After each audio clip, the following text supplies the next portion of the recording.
What is it that makes a fictional character feel, well, real?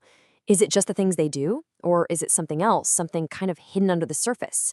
Well, today we are going to dive deep into one of the most fascinating characters from the Araquana universe, Peppi.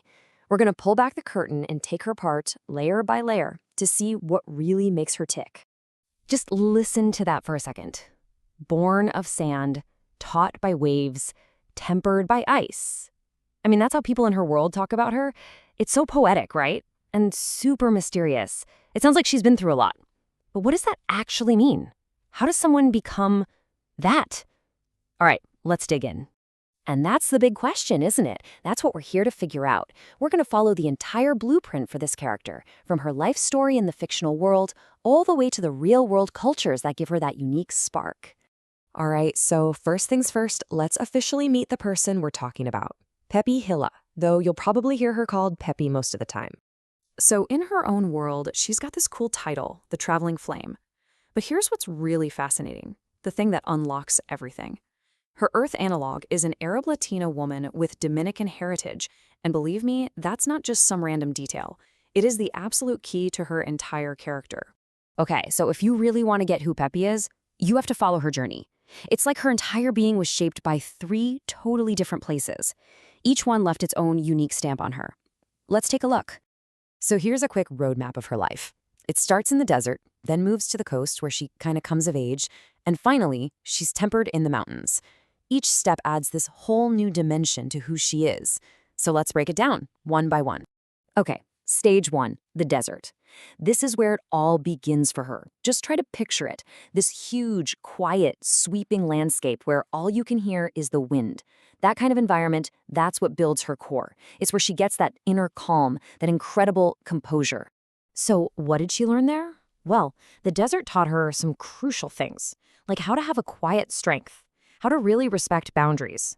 It's why she always listens before she speaks, and why she has this amazing natural instinct to just soothe things, to calm conflict down before it even starts. And then everything changes. The family moves to the coast. And this is where that deep desert stillness she has meets the constant motion, the rhythm of the ocean. It's a huge shift. Let's see what that does to her. Man, the coast is where she just blooms. Suddenly, her way of speaking gets more musical. She becomes way more open with her emotions. She develops this incredible social grace.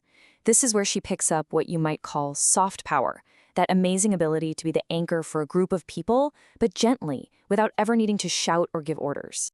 And for the final stage, she ends up in the cold, crisp northern mountains. Now you'd think, right, that a place like that would make someone, I don't know, a bit colder, harder. But nope, not for Peppi. It had a totally different effect. See, the mountains didn't put out her inner fire. They tempered it, like steel. This is where she gets her steadiness under pressure, her incredible emotional endurance. It taught her a deep patience and resilience. She figured out how to get through the cold without ever losing that warmth, that softness. And that's the last piece of her journey inside her own world. Okay, so now let's switch gears.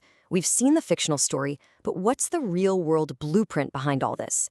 This, right here, is what takes her character from just being good to being absolutely brilliant. You're gonna love this. So remember that Earth analog we mentioned a minute ago? Well, this is it. The foundation of her character is a blend of 2 very real cultures, Levantine Arab and Dominican.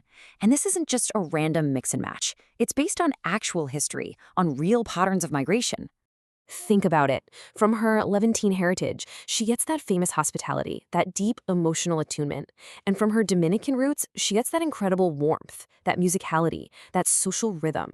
You can start to see how these 2 streams just flow together perfectly to create the person we've been talking about.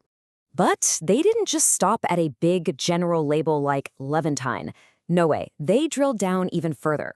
So the question becomes, which specific Levantine culture fits the bill? Okay, so when you break it down, the best fit is Lebanese. It makes so much sense with its big diaspora in the Caribbean and that cultural mix of elegance and warmth. Palestinian heritage also works really well, bringing in that deep emotional intelligence and quiet strength we talked about. But other cultures, say from the Gulf or the Maghreb, they're less likely. Their cultural energy tends to be a bit more formal, which just doesn't quite match Peppi's easygoing coastal vibe. So there you have it. You've got her life journey, desert, coast, mountains, and you've got this incredible real-world cultural blend. Let's put all those pieces together now and talk about the effect this has on people, what we're calling her luminous softness. And this is the result of all that, this soft power. And let's be super clear, it is not weakness. It's a profound kind of strength. It's the ability to lead without ever having to use force, to be felt without being loud. It's that rare capacity to calm an entire room just by walking into it. Oh man, I love this next line. It just nails her whole vibe. You don't notice her trying. You notice everyone else adjusting. See? It's not something she does. It's something she is. People just kind of gravitate toward her calm center.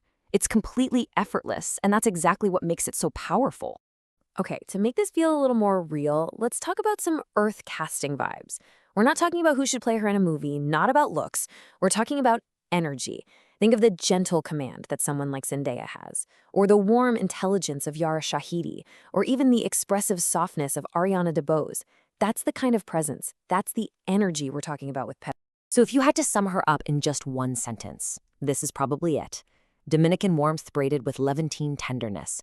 A coastal soul who kind of heals without even trying. And that kind of brings us to our final big question here. How can we use real-world history to build deeper, richer, fictional worlds? I mean, Peppi shows us it's possible. She's not just some character on a page. She's a living story that's rooted in real places, real cultures, and real history. And it really makes you think, what other amazing stories are just waiting to be told if we just look at the incredible, complex tapestries of our own world?